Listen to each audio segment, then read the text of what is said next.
Mr Deputy Speaker. One of the most disturbing aspects of Baroness Cumberlege's report is the way that women have been dismissed when the report concerns and debilitating pain. Now, this is a fundamental point in this entire scandal, as multiple studies have shown there is an imbalance between the experiences of men and women in many areas of medicine, suggesting that a gender health gap does indeed exist and often shows up in the misdiagnosis of women's symptoms, whilst at other times it appears that their health concerns are just not taken as seriously. Now, I've heard what the Minister said in response to earlier questions around this issue, but undoubtedly this is a systematic problem. So does she have any plans to review male bias across the NHS involving devolved governments? Well, actually, so she's absolutely right, and in everything that she said, and I completely agree with her 100%. And actually, so my team of officials now, from the very first day that I arrived in the department, have been looking at a women's agenda and looking at the way women in so many areas of healthcare,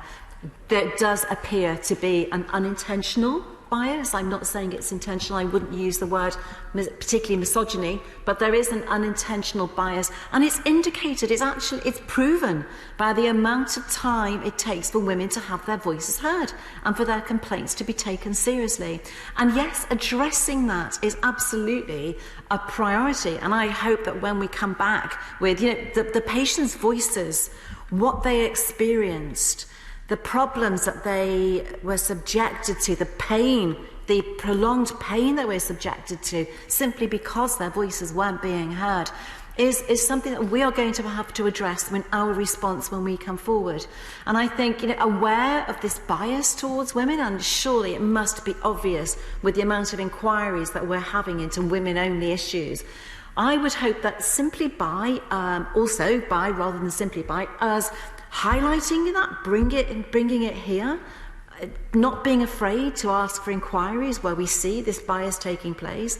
is kind of like shining sunlight on it, to quote somebody longer before me, is to kind of open it up, and only by opening up these issues, only by allowing a spotlight to be shone on them and not to be afraid of what we find, can we go anywhere towards addressing this. And we do it by establishing a blame-free culture where we have a bit like the airlines industry is what we have in HSIP, where we look at incidents that have happened, don't blame anyone, make sure clinicians, nurses, healthcare workers can reveal what has happened in an incident, and that by doing so we can then put the learnings in place to make sure that it doesn't happen again.